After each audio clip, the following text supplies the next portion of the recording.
चलो ध्यान दो, अगला नंबर है उदाहरण नंबर 4 क्वेश्चन। कहता है ए पी 21, 18, 15 डॉट डॉट का कौन सा पद -81 है, साथ ही क्या इस ए पी का कोई पद शून्य है। यह शून्य लिखा हुआ है, क्या है शून्य, शून्य है, स्व कारण उत्तर दीजिए, ठीक है ना। कहता है ई जो है ना ए पी में पहले पता कर दिया कि ये ए पी में है, पता है, तो कहता है इसी का देखो ये इसे भी घटते घटते आ रहा है ना, इसका मतलब घटते घटते माइनस में जाएगा ना, माइनस में आएगा। कहता है कि -81 जो है ना इसी ए पी का कहीं ना कहीं पद होगा, तो साथ ही क्या इस ए पी का कोई पद शून्य भी होगा, शून्य भी चेक करना है, स्व कारण उत्तर दीजिए। तो हल करते हैं, देख लो यहाँ से हल में क्या करना है। सबसे पहले जो भी दिया है ना उसको हम लिख लेते हैं। ए पी दे रखा है, ए पी 21, 18, उसके बाद है 15 डॉट डॉट, ये है ना, इतना दिया हुआ है। कहता है इसमें कौन सा पद -81, पहले तो लिख लेते हैं। प्रथम पद क्या होगा 21, और सार्वंतर कितना होगा 18 - 21, इसमें से इसको घटाएंगे, कितना बचेगा -3 बचेगा, -3 बचेगा। यहाँ के बाद क्या करेंगे, यहाँ के बाद देखो ए और डी का पता हो गया मान, तो कहता है कौन सा पद -81 होगा, हमको पता नहीं है कौन सा पद -81 है, मान लेंगे उसको nवां पद -81 होगा।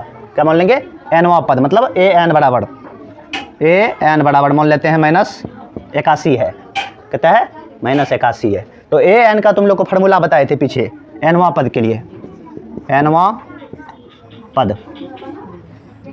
पद के लिए सूत्र बताए थे, an से उसको डिनोट करेंगे। an बराबर सूत्र होता है a + n-1 इंटू डी, ये सूत्र बताए थे। तो an की जगह ये बैठा दें, a प्लस में n-1 इंटू में d माइनस का 81 होगा। a का वैल्यू बैठा दो यहाँ से, कितना है 21, तो 21 हो जाएगा, प्लस में n की जगह कुछ नहीं तो n का मान निकालना है, d का वैल्यू दिया हुआ है -3 बराबर में -81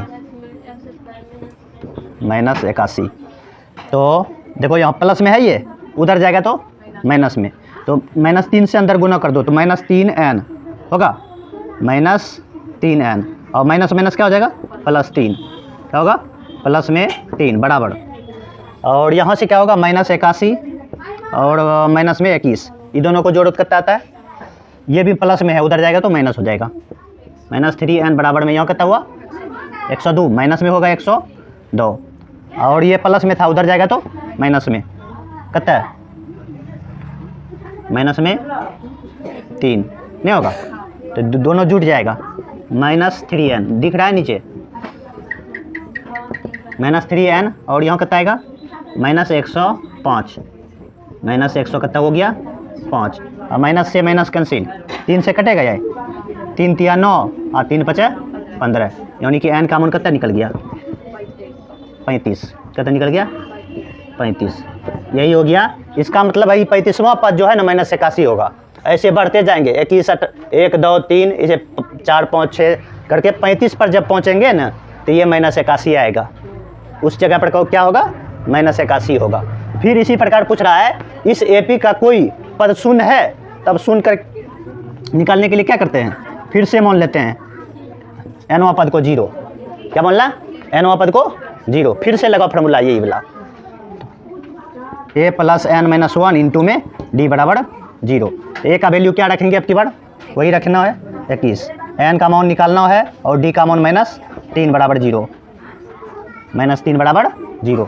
तो यहाँ से बताओ 21 इससे गुना करेंगे तो -3n और प्लस में 3 बराबर 0, ये तो ऊपर टी जाएगा, ये भी उधर जाएगा, 18, 21, 3 कितना हो गया 24, 24 ऊपर टी जाएगा, 3n बराबर -24 कितना होगा 24, माइनस से माइनस कैंसिल, 3 से क्या बार में 8 बार में, तो n का मान कितना हो गया 8। इसका मतलब है ये जो घटते घटते आ रहा है ना, 8वां पद पर जब गिनती करके जाएंगे तो 8वां पद पर ये 0 हो जाएगा, क्या होगा 0। ऐसे भी देखो नहीं, 21 से 18, 18 से 15, 15 से 3 माइनस करते जाओ, यानी कि 8वां जगह पर जब पहुंचेंगे तो वहाँ 0 आएगा, क्या आएगा 0। ये हो गया दोनों का आंसर, एक आंसर यहाँ हुआ, एक आंसर यहाँ हुआ। चलो लिखो इसको।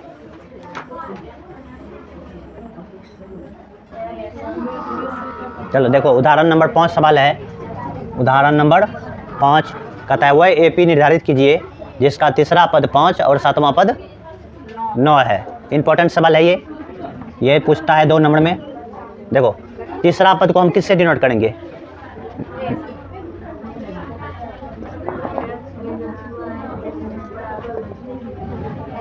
गिवन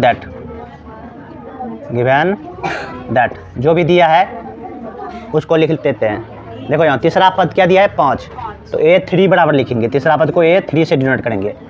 A3 बराबर कितना दिया है 5। नहीं, A3 को हम कैसे लिखते हैं पहले तुम लोग को बताए हैं।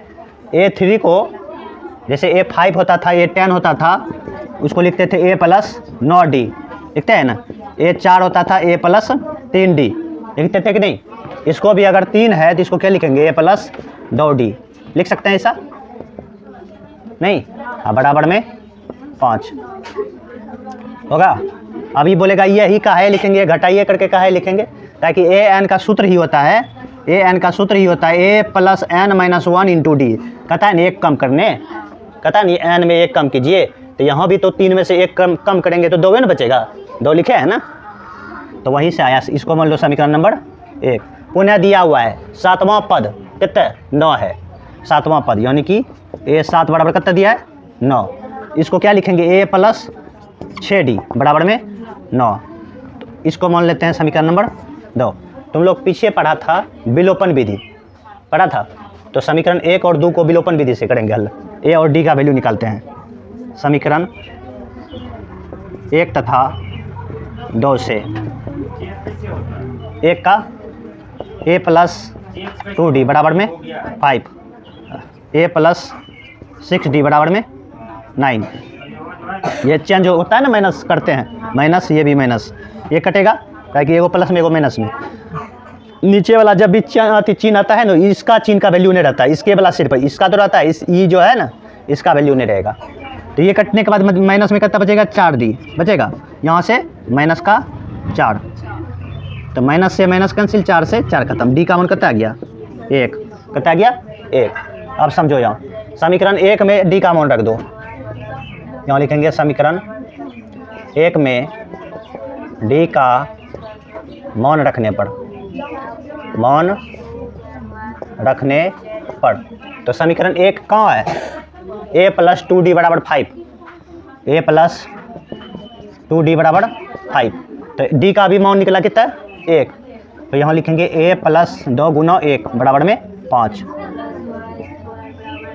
तो देखो यहाँ A 2 गुना 1 करेंगे तो 2 प्लस में उधर जाएगा, तो यानी कि 5 माइनस 3 2 आएगा, 2 है ना, 2 गुना 1 करेंगे तो A का वैल्यू कितना निकल करके आया 3 आया कि नहीं।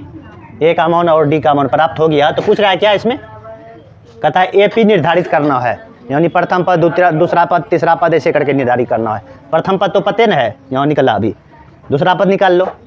नहीं, A2 बराबर कितना होगा?